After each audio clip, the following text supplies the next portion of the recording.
Hello friends, today's topic of discussion is tourism, strains and thresholds. We'll talk about that how tourism industry is an important industry and how it has played an important role in the context of the economy and economic development, as we find that how so many tourists they visit the different areas which are across the world, because of which with a number of economic resources for the people they are being generated. People they get a lot of employment in these kinds of industries, and they provide some kind of economic thrust to the economy as well. So in that context, when we talk about tourism and the tourism industry, and many times we find that because of going of a number of tourists to a certain place, we find that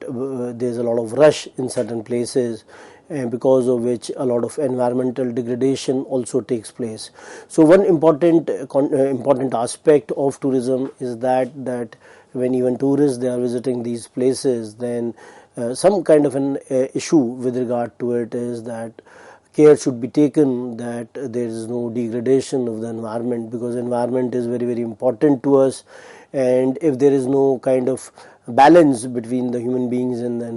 environment, then everyone is going to be in a way affected in a very bad manner. So in this context, what are the problems which are there with regard to the tourism, the kind of strains and the thresholds which are there, and what are the important considerations which should be kept in mind when it's talking about these kinds of aspects. So when we talk about the various kinds of pressures which are there on the environment or any kind of a destination which is there in the context of tourism, then we have to see the various kinds or the various points of the threshold which are caused by tourism. And one has to identify these kinds of issues and also to learn about the solutions which has to be kept in mind when one is talking about the issues of tourism. Then when one is talking about the various things where people they visit, the kind of things which is a relish, and how we also see that the natural areas are in a way growing where recreation for the people for which people are going for recreation. And we find that various conservation reserves or mountains or beaches, seas, etc., or the river banks for that matter, we find more and more people are visiting these natural areas. So for that we have to have a very good kind of an environmental planning and management, and it is very important in that context because the environmental impacts are not external to the industry. So what one has to keep in mind is that in a way in the tourism sector is that they have to regulate the flow of the tourists in such a manner that they do not create any kind of a pressure in that region at that point of time. So in that context, planning is very important, and as well as the management. If we are able to plan in a proper manner, if we are able to manage in the proper manner for the tourism which are in the natural areas, then we will be able to save the environment as well, and we will be able to harness the economic aspect of that particular place as well. So we find that how the natural area tourism, which is a very potential kind of an industry, and we also have to keep in mind that there should not be much environmental impact on it. It should be low, and at the same time the sustainable economic returns they should also occur. And if we see that if it is not very well planned and it is not very well maintained, then there will be high environmental impact which will result in low and short-term economic returns. So these are the considerations which one has to keep in mind when one is talking about these kinds of aspects which are associated with environment. Thereafter we also see that how the opening of the floodgates of tourism is in a way likely to disturb the fragile ecosystem of the earth. So we have to in a way manage it in a proper manner. And if more and more tourists are visiting a particular place, then it is also some kind of a debate in that sense that how the negative impact of the losing of the delicate balance of the ecosystem is there. So we have to in a way balance all these kinds of aspects, and the tourist recreation will definitely make an impact on the environment that we have to see. And when one is talking about the various kinds of pressures on the wildlife, one is also talking about the national parks for the wildlife and conservation and the increased level of tourism and the recreation. So in that sense, what one has to see is that how the regulating authorities of the tourism sector, they believe that with proper regulations, delicate balance can be retained between the nature and tourism. But what we see in actuality is a different kind of a picture, where we find that the facts they suggest otherwise, and the increase in tourism has decreased the number of birds and wetland species in Kashmir. So we have certain examples that how when more and more tourists they are visiting particular places, then the way they are in a way creating some kind of a negative impact on these particular regions. So the issue of development is always related to the issue of environment, but one has to also keep in mind that development should be in such a nature that we are not able to affect the environment in a negative manner. So that is how the concepts of sustainable development and sustainable urbanization, all of them, they have come up. As we have seen in many times, in recent times, we have seen that many of the areas which are there in the natural regions, and they have been affected by some of the natural calamities, and it is because of the fact that more and more people are visiting those regions, or for that matter that increased urbanization has also taken some kind of a toll on these regions. So we see that if we tend to understand them in the context of the examples, then we have seen that the entertaining tourists, they have also affected the arrival of the whiskered tern and the Indian great seed warbler around the Dal Lake, as I was talking about Kashmir. And we also see that these kinds of tourist pressures are there in the national parks in Delhi, Corbett, Sariska and Ranthambore are some of the examples, because these are the regions which are being visited by people quite often. So the onus is on the authorities as well as on the people, those who are visiting these areas, that they should keep these areas clean. They should also make some kind of effort where they are not there to in a way defile the region, or for that matter they also have to take care in the context that they are not creating any kind of garbage in these areas, and whatever instructions which are being given to them, they are taking care of these kinds of instructions by following them. So some kind of a delicate balance which is there, it should be maintained. We also see that the forest resorts, they also cause a lot of damage, because the cottages for the tourists, they have resulted into some kind of a forest clearance. And we also find that the Molim Mahavir Wildlife Sanctuary is a case in this particular kind of a site, and same is the case with the Pitacharan mangrove forest as the mouth of Villa River in Tamil Nadu. So we have to also see that even in the forest resorts, they are causing a lot of problems in that sense, because when you are creating cottages for the tourists in these regions, so they are not only requiring the forest clearance, but at the same time we will find that when tourists are not behaving in a careful manner, when they are not keeping in mind the kind of situation in which they are living, because which is some kind of a situation or some kind of a place which has to be saved and for the posterity in that sense. So we have to keep in mind these kinds of aspects, so that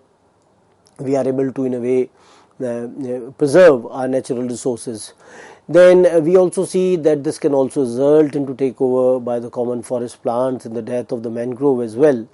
And mangrove, which acts as a resistant to the coastal erosion, tidal erosion and cyclones, it has also in a way disappeared about 40% on the eastern coast, which is rich in different species of flowers and fishes. And we also see that when all this is happening in that context, then all this will bring the villages closer to water frost due to commercialization. And it will also lead to the close to water, they might lead to the dumping of waste in water, in turn affecting the trees as well. So we find that if there is a lack of planning and management, then it is some kind of factor which is very, very important. And the policymakers or the planners or the activists, those who are there in these areas, all of them, they have to come to a common point or common agenda in that context, that all of them, they will work together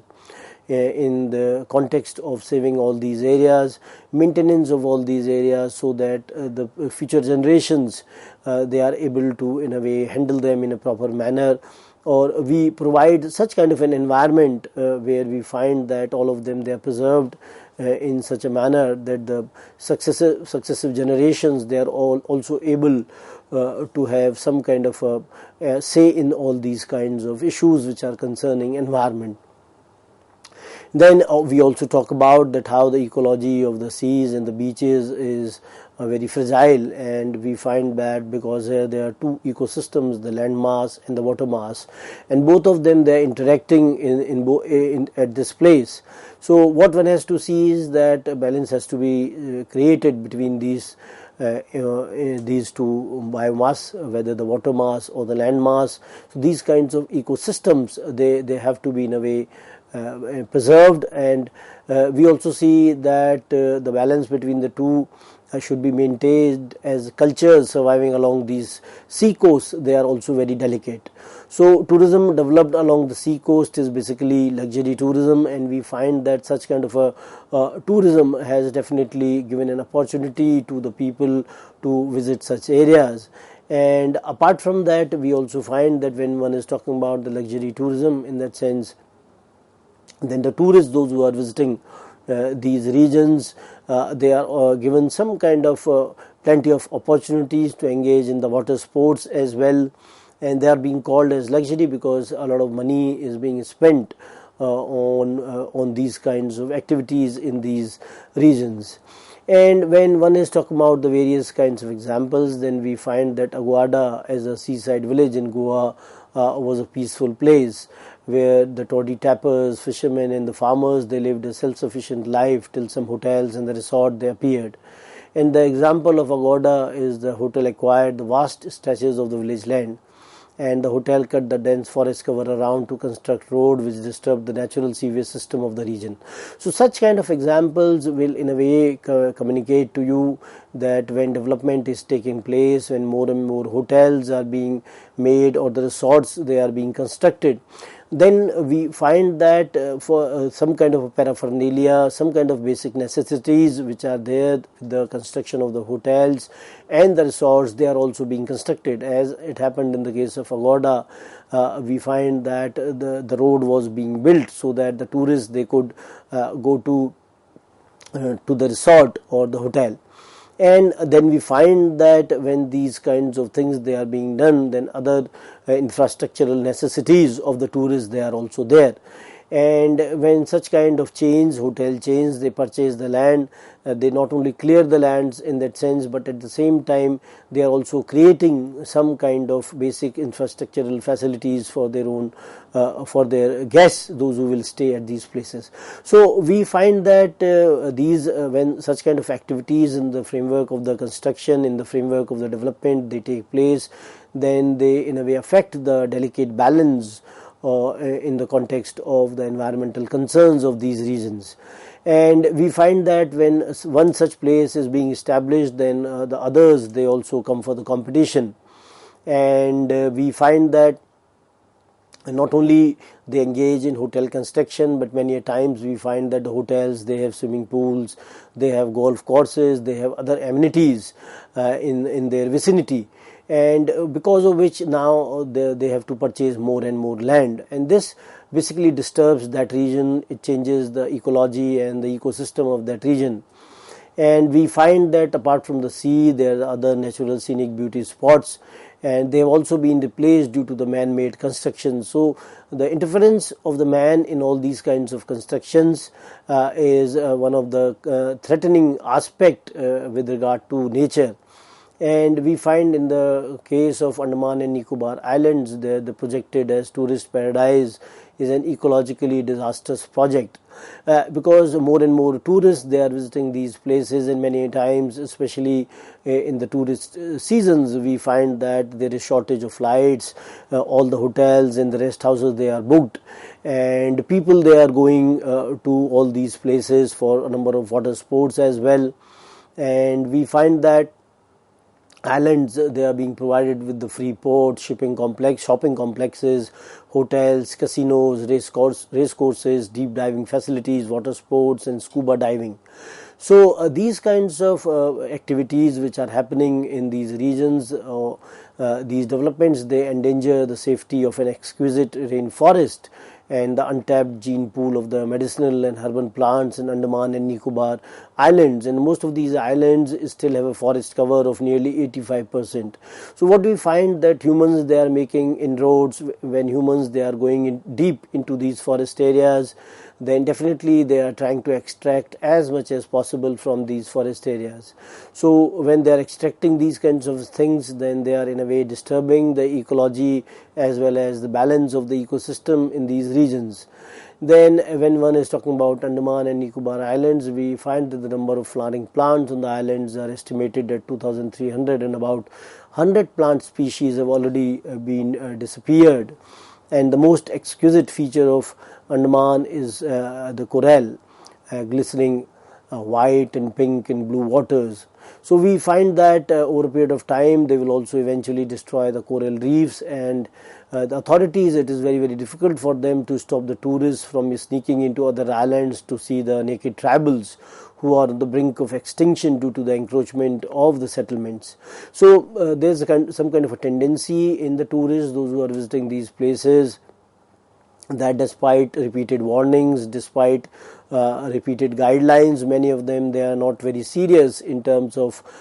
following those kinds of guidelines. And tourists, for example, are more concerned in that sense that they want to experience something new, even at the expense of flouting the rules. And when you talk about these kinds of tribes, those who are living in these regions, especially Andaman and Nicobar, we find that the survivors are precariously numbered. For example, the Great Andamanese 28, Onge 98, Sentinelese 50, Jarvas 250 due to the encroachment of the settlement. So we find that the numerous physical, chemical and biological pressures which are involved in the island's life support system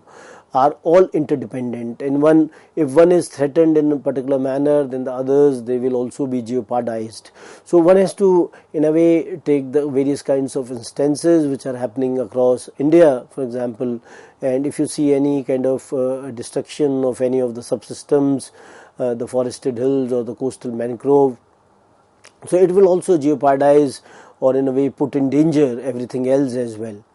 So the opening of 200 odd species of the tree canopy and removal of even 10% of it can lead to the 55% of canopy being destroyed. So we have to cater to all these kinds of activities in a very serious manner and in a very careful manner, so that we do not destroy the flora and fauna which is available in these regions.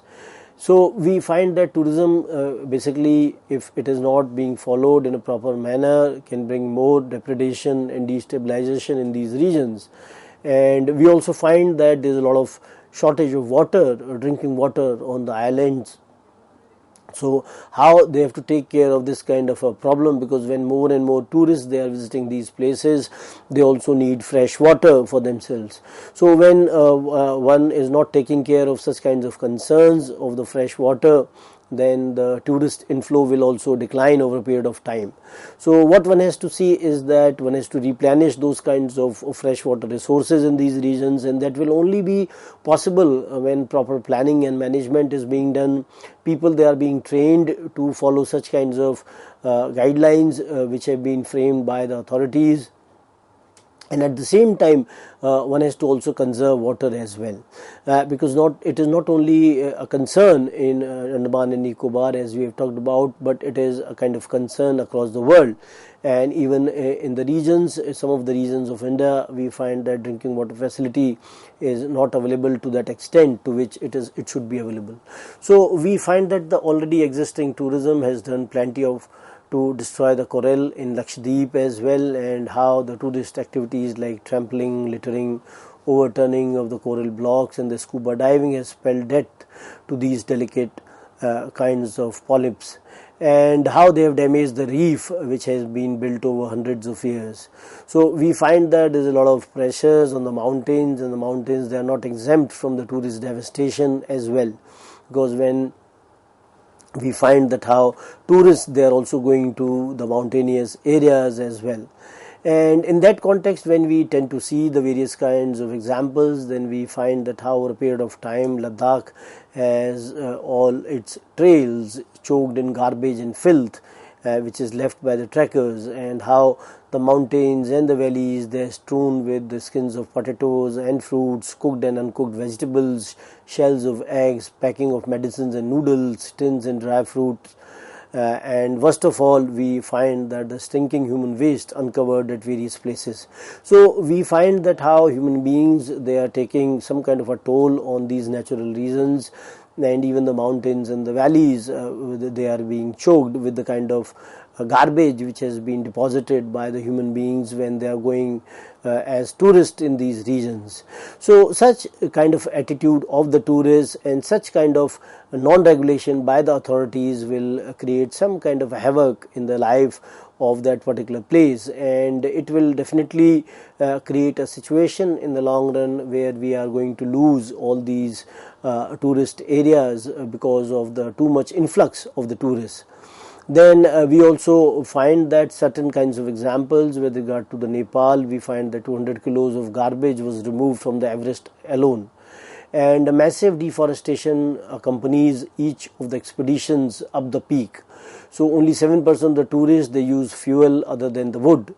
and the vegetation is sparse in upper altitude. So if when we talk about these kinds of issues, that when even one of the highest mountain peaks, where we find that so much garbage is there, and how when you are scaling the peaks, and if you are going to more and more higher peaks, then deforestation has to take place in that context, because when people are visiting these regions, new and new peaks are being scaled. They are also using the forest resources in these regions. As I told you, that only 7% of the tourists, they use the fuel other than the wood, so they are using the wood which is available there. And we find that in these regions the vegetation is already sparse, so which creates another kind of a problem. In that context, when we talk about other regions, Dal Lake is dying slowly due to the sewage in its waters, and Dal Lake was one of the important lakes in the context of the Indian natural resources, in the context of the water resources. And we find that when one is talking about these kinds of concerns, the various kinds of pollutants are the houseboats which have no proper sewage disposal facilities, and so flush waste into water. And this we find that because of this, the bacteria and an entire range of viruses, they also thrive. So there was a move to convert the city forest of Srinagar, designated as a national park, into a golf course as a boost to tourism. And it was also being talked about that a sanctuary for the numerous wildlife and birds, and it is also the catchment area of Dal Lake. So what we find that to boost the tourism, we are creating new kinds of areas for the tourists, but at the same time the natural areas, they are being degraded to create the new ones. And we also find that when you are reducing the catchment area of these regions, then it also becomes some kind of a disaster in the long run. And then the various kinds of experts, they fear that if the marsh within the park is filled up, it would upset the ecological base of the lake. And we find that tourism has caused direct devastation in Kumaon and Garhwal Himalayas, and the vast hectares of good forest and the grazing land, they have been appropriated for tourism development. And it is not happening in one place. We were talking about Kashmir, we talked about other regions. We find that even in the Himalayan regions, in Kumaon and Garhwal, all these regions, they are in a way grappling with all these kinds of issues concerning tourism and the kinds of thresholds and the hazards which are there. So when you talk about these regions, we find that the vast hectares of the good forest and the grazing land, they have been appropriated for the tourism development. So without any kind of assessment of the tourist inflow, the buildings are being built in all major towns. And this we are experiencing in many regions of India, where we find that because of over urbanization, we find that floods and other kinds of other kinds of calamities, they are also happening in these regions, and because of which we find that there is not only the loss of the loss of the areas in that sense, but also we find that there is a lot of loss of the human life, that how human lives, they are being destroyed because of the floods, etc. So we also experience that when more and more urbanization is taking place, and because of the urbanization we find that these issues of landslides, they are also happening quite often in these regions. So it is very, very important that we have to make some kind of an assessment of the tourist inflows, and keeping in mind the number of tourist buildings they are being built in these regions. And many a times we find that how the buildings which are being built, even when you say the cases of Gurgaon, or for that matter Noida, Ghaziabad, all these regions where we find that so many buildings they have been built, and they have been referred to the concrete jungles by so many experts, and these buildings they look like ugly eyesores, and how many of them they are alien to the local architectural mediums and even to the landscape as well. And for example, when you talk about that, one of the little hamlets, the tourist bungalow has an occupancy of 2%, and yet the government is all set to build another tourist bungalow of the same size on an adjoining patch of the forested land. So we find that such kinds of initiatives at the level of the government or at the level of the private sector, both of them, they should not be undertaken. We have to keep in mind the tourist inflow while building all these kinds of hotels and other tourist areas, and building them without keeping in mind the occupancy will definitely hurt them in the long run. And when you talk about that, when these kinds of buildings they are being built, then how all these kinds of buildings, they also do not keep in mind the local architectural mediums, and how they look like, that whether they have been pasted inappropriately on the landscape of that particular region. So we find that a number of initiatives by a number of activists, they have also been undertaken at different levels, and how for example, as a perfect example of saying tourism destroys tourism, we can see the plight of the hill stations. And apart from that, we have seen that how building construction, in addition to denuding the forest cover, has brought monocultures of urban sprawl to these much lauded townships. And apart from these short-term social economic problems, uncontrolled tourism is taking the environment to the thresholds of destruction. So what we have to keep in mind in the context of tourism is that how we have to, in a way, go for some kind of a sustainable tourism where